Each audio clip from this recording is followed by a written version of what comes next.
Topic है alternating current chapter से related. इसमें 4-5 जो टॉपिक है वो मेन टॉपिक है, चाहे सीबीएसई हो या एमपी बोर्ड, उनसे रिलेटेड एक 4 मार्क्स का एक क्वेश्चन, 3-4 मार्क्स का एक क्वेश्चन बनता है। ठीक है, टॉपिक बहुत इजी है, बहुत इजी है, बस आपको इसके बेसिक बेसिक पॉइंट्स याद होना चाहिए।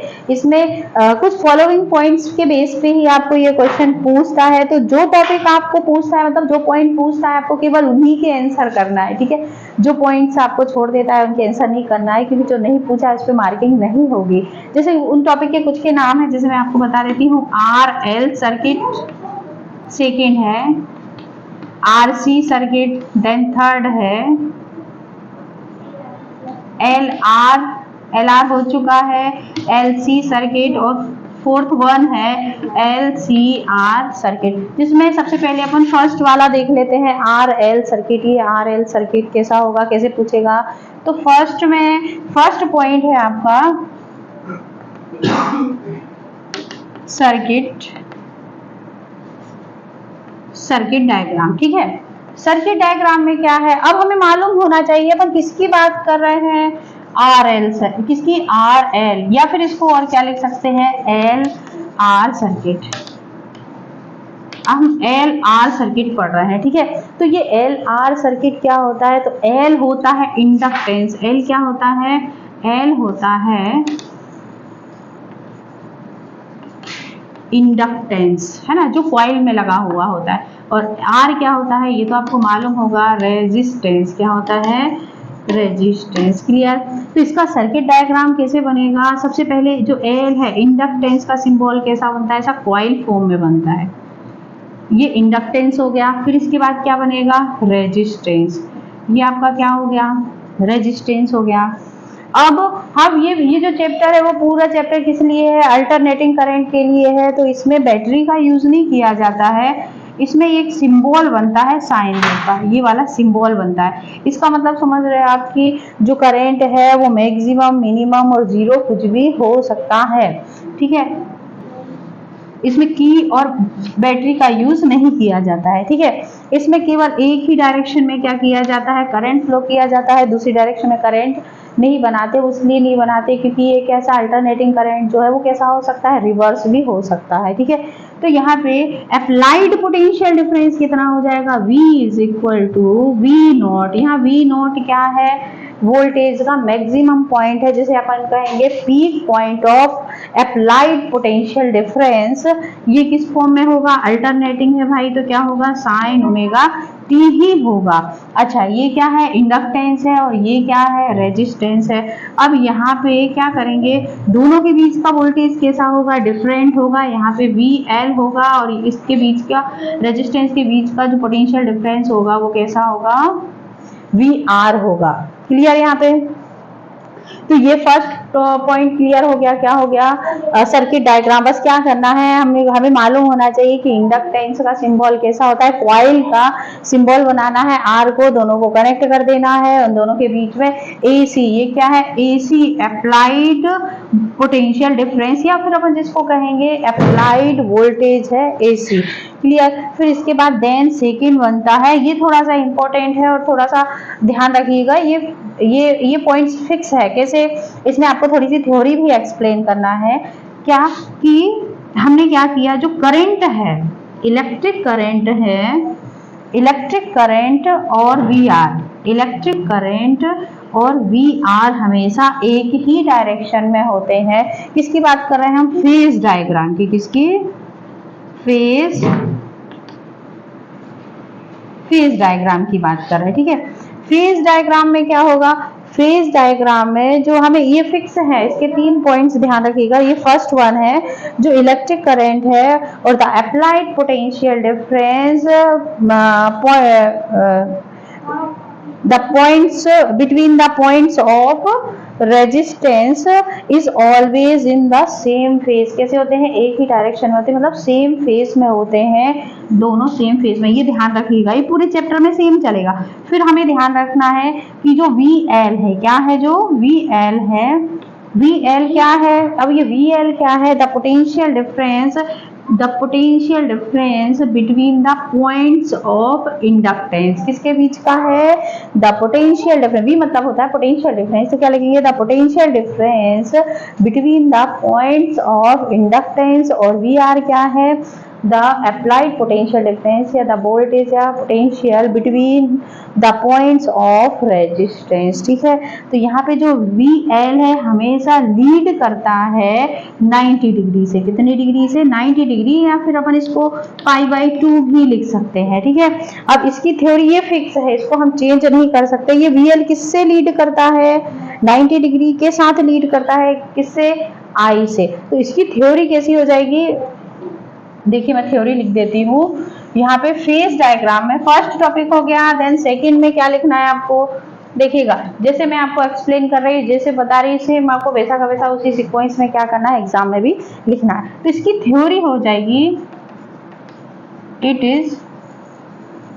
इज क्लियर दैट इसको क्या चाहो तो आप पूरा लिख लो। द पोटेंशियल, कौन सा potential difference? the alternating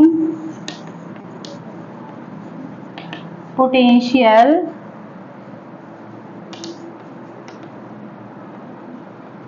difference between points of inductance of किसकी? Coil VL leads ahead. कैसा होगा ये होगा आगे चलता है। ये हमेशा कैसा चलता है? ये आगे। तो जब आगे जाएगा तो उसको कहाँ लेंगे हम? पॉजिटिव डायरेक्शन में, और जब पीछे जाएगा तो उसे कैसा लेंगे अपन? नेगेटिव में लेंगे, नेगेटिव में। तो क्या लिखेंगे? Leads ahead, leads ahead of किसके साथ? ऑफ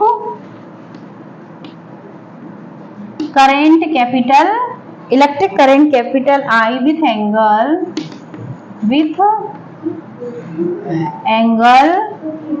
π/2। एक चीज क्लियर हो गई, π/2 मतलब 90 को हम π/2 भी लिख सकते हैं। ठीक है, फिर देन इसी में एक चीज तो क्लियर हो गई। अब लेकिन हमें क्या बचा? हमारे पास वी आर और रिमेन है, मतलब बाकी है। तो अपन क्या लिखेंगे? But V R and V R क्या है? वी आर को आप चाहो तो शॉर्ट में वी आर भी लिख सकते हो, और लिख सकते हो आप इसको क्या? द कौन सा? हमारा पूरा चैप्टर अल्टरनेटिंग है, एसी है, तो वर्डिंग ध्यान रखना, एसी वर्ड ही यूज होगा। आप एसी वर्ड यूज नहीं करोगे तो वहां पे आपका हाफ या 1 मार्क्स माइनस हो जाएगा। क्या हो जाएगा? द अल्टरनेटिंग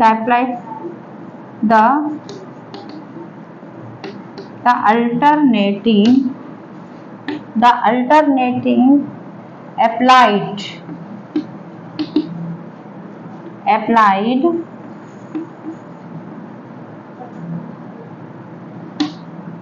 potential, क्या लिख दिया है? potential difference between points of resistance, है ना? and current I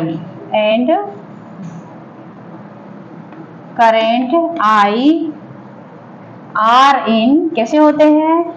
are in same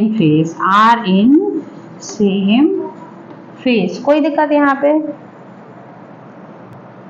ये कैसे होते हैं? दोनों के दोनों एक ही लाइन में एक साथ होते हैं, सेम डायरेक्शन में होते हैं, इसलिए हम इसे क्या लिखते हैं?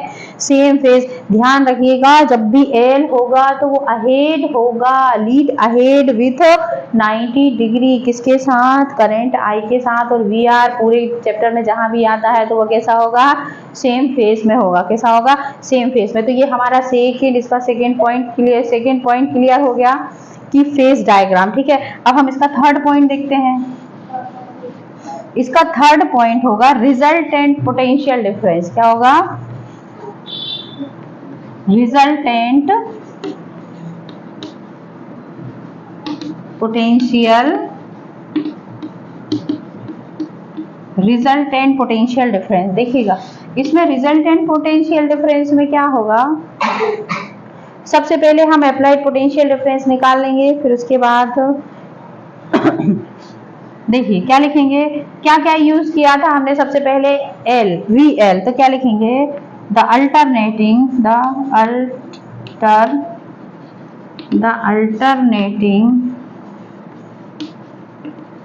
Applied potential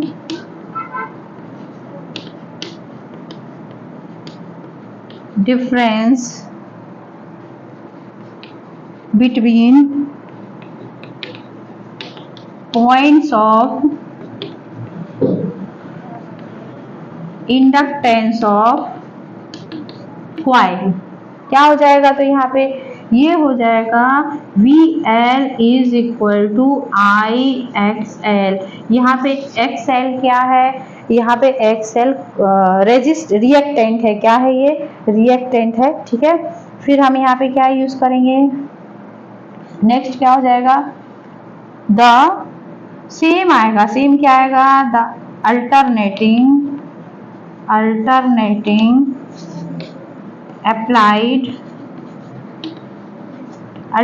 applied potential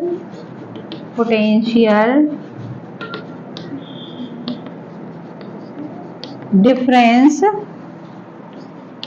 between points of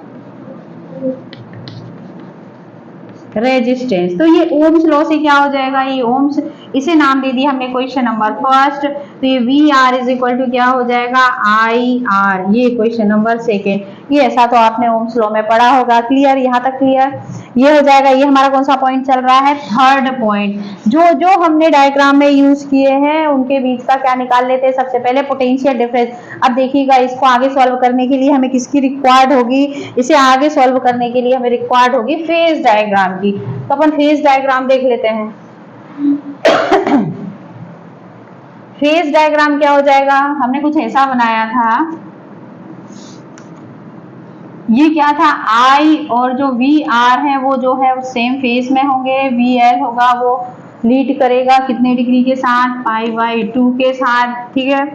तो यहाँ पे अच्छा, डायग्राम का नाम आपको नहीं मालूम तो आप डायरेक्ट फेज डायग्राम करके भी कर सकते हो, और आप चाहो तो लिख सकते हो फेज डिफरेंस। क्या लिख सकते हैं हम, फेज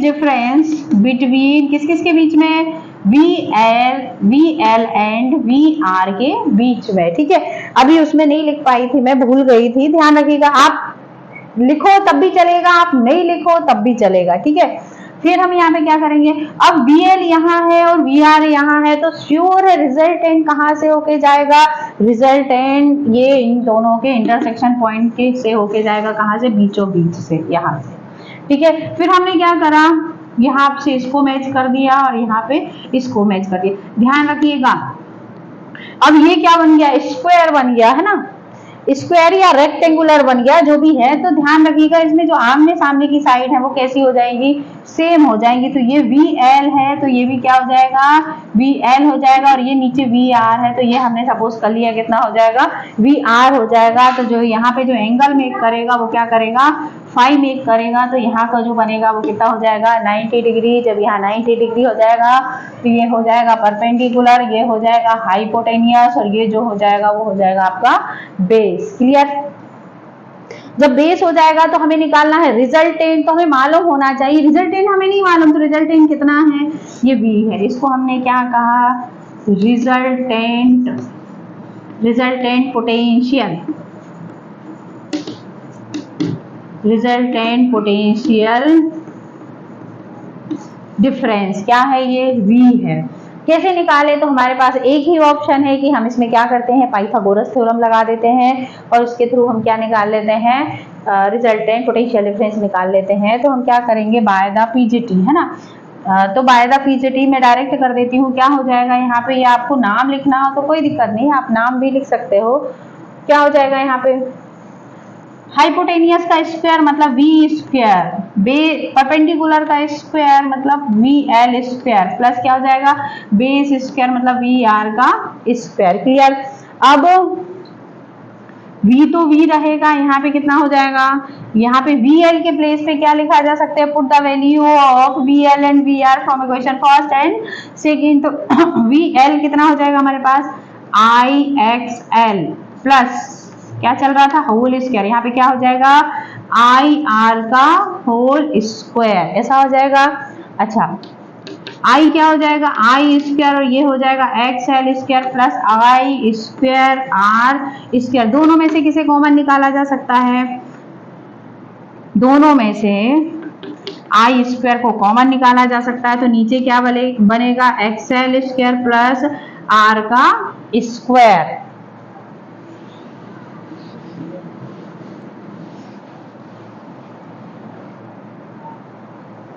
फिर यहाँ पे हम यहाँ से स्क्वायर हटाते हैं तो यहाँ पे क्या लग जाएगी रूट लग जाएगी। जब रूट लग जाएगी तो क्या हो जाएगा I square X L square plus R का स्क्वायर। आई क्या होगा रूट से आई तो बाहर आ जाएगा, बट ये नहीं आ पाएगा, क्यों, क्योंकि यहाँ पे अंदर सेपरेट सेपरेट स्क्वायर है बल्कि होल स्क्वायर नहीं है, इसलिए वो बाहर नहीं हो पाएंगे। ठीक है, आई बाहर हो जाएगा तो X L square plus R square. ये क्या निकल आया, ये आपका रिजल्टेंट पोटेंशियल डिफरेंस। अच्छा इसमें आप चाहो तो एक और स्टेप बढ़ा सकते हो, जिसको ध्यान रखिएगा X L is equal to होता है, यहाँ पे लिख देंगे हम, बट ये याद रखिएगा X L is equal to होता है ओमेगा एल। ये वाली जो लाइन है वो हमको आगे काम देगी, इसलिए आपको याद होना ही चाहिए कि X L is equal to होते हैं ओमेगा एल। आप यहाँ तक भी छोड़ के आओगे तब भी फुल मार्क्स मिलेंगे। ठीक है, पर ये आगे पढ़ना है इसलिए हम कर लेते हैं, पर आप एग्जाम में नहीं करना चाहो तो ठीक है कोई बात नहीं। तो ये कितना हो जाएगा ओमेगा एल का स्क्वायर प्लस आर का स्क्वायर। तो नेक्स्ट स्टेप क्या हो जाएगी इसकी, v is equal to omega square L square plus R square. ये हो गया। आप यहाँ तक भी कर सकते हो, आप इसको आगे ये एक स्टेप भी और क्या कर सकते हो बढ़ा सकते हो। क्लियर। अब इसके बाद अपन नेक्स्ट देखते हैं इम्पीडेंस। इसके बाद अपन देखते हैं कौन सी,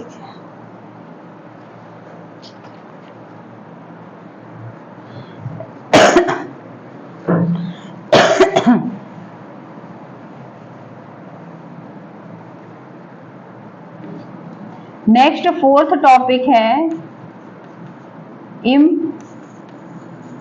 इम्पीडेंस, है ना। इम्पीडेंस में क्या करना है, अभी जो लास्ट आई थी आपकी टर्म क्या आई थी, सॉरी मैंने मिटा दी है, v इज इक्वल टू आई क्या था, एक तो आई थी आपकी एक्सएल स्क्वायर प्लस क्या था आर स्क्वायर, है ना। और अपन ने इसको आगे और बढ़ा के ले गए थे तो वो क्या आई थी आई ओमेगा स्क्वायर एल स्क्वायर ये और करके है प्लस आर का स्क्वायर। क्लियर। ये यहाँ तक आ गई थी तो ये इम्पीडेंस है, उसके आगे हम बढ़ा देंगे, क्या करेंगे कि आई को इस तरफ लेके आते हैं तो क्या हो जाएगा इसके अपोन में आ जाएगा। अपोन में जब आ जाएगा तो यहाँ पे क्या हो जाएगा X L square plus R square, या आप ये चाहो तो ये भी लिख सकते हो। तो जो v अपॉन आई है वो ही क्या हो जाता है इम्पीडेंस। तो ये impedance is denoted by Z, क्या होता है किसके लिए लगाया अपन ने ये एल और आर के लिए। तो ये क्या हो गया impedance of L R is equal to क्या हो जाएगा X L square plus R का स्क्वायर। आप यहाँ तक कर सकते हो, आपको और स्टेप बढ़ाना है तो आप क्या कर सकते हो, आप इसको कर सकते हो omega square L square plus R का स्क्वायर। क्लियर। ये ऐसा भी हो सकता है, ठीक है ना। ये इम्पीडेंस हो गया, ठीक है। बस ये इसमें इतने ही टॉपिक थे, इतने ही टॉपिक। हाँ इसमें एक और फेज डिफरेंस निकलेगा, क्या निकलेगा फेज डिफरेंस, फिफ्थ टॉपिक है इसमें फेज डिफरेंस, ठीक है। अब हम देखते हैं फेज डिफरेंस कैसे निकालेंगे। फेज डिफरेंस ध्यान रखिएगा, फेज डिफरेंस जब वी एल और वी आर हो या वी सी वी आर हो तब ही निकलेगा। केवल हमारे पास मान लीजिए ऐसा सर्किट है कि जिसमें केवल रेजिस्टेंस है तब नहीं निकलेगा, ठीक है। और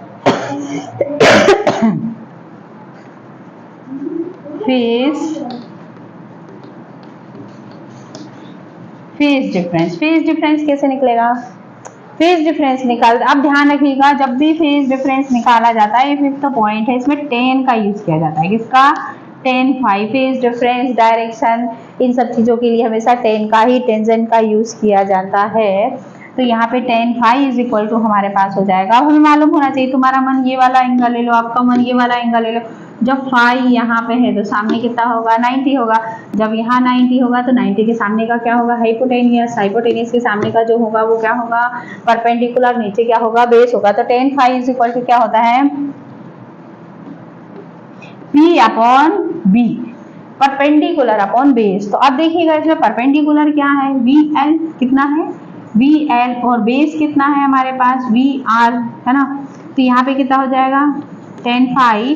VL कितना हो जाएगा? IXL अपॉन ये कितना हो जाएगा? IXR। तो I से I कैंसिल हो जाएगा, तो यहाँ पे बचेगा tan phi is equal to XL upon, sorry ये XR नहीं होगा, ये VR होगा, है ना। VR R होगा ये, है ना। अपॉन क्या हो जाएगा? R। आप चाहो तो यहाँ तक भी छोड़ के आओगे तब भी फुल मार्क्स मिलेंगे, या फिर अपन इसको थोड़ा सा बढ़ा देते हैं।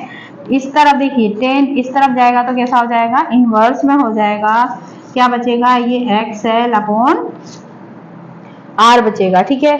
आप यहाँ तक कर दीजिएगा, ज्यादा बेस्ट होगा। फिर इसके आगे हम चाहें तो और एक स्टेप यदि बढ़ाना चाहें तो हम लिख सकते हैं phi is equal to tan inverse omega L upon R। ये बस इतना सा टॉपिक है, ये 4 से 5 टॉपिक है और श्योर है मेन एग्जाम में इनमें से एक टॉपिक आता है, ठीक है। मैंने बहुत आराम से इजीली आपको बताया है, स्लोली इसलिए बताया ताकि आपको समझ में आ जाए। इसमें कुछ बेसिक है, फेज डायग्राम की भी बेसिक है कि इसमें VL लीड करता है तो लीड करता है, और VR करंट के साथ कैसा होता है? सेम फेज में है तो वो सेम फेज में ही होगा। इसमें कुछ ऐसे सर्टेन पॉइंट है जिनको हम चेंज नहीं कर सकते हैं, तो इन बातों का आप ध्यान रखिएगा। एक दो बार यदि आप प्रैक्टिस करते तो ये आपको इजीली आ जाएगा। Thank you.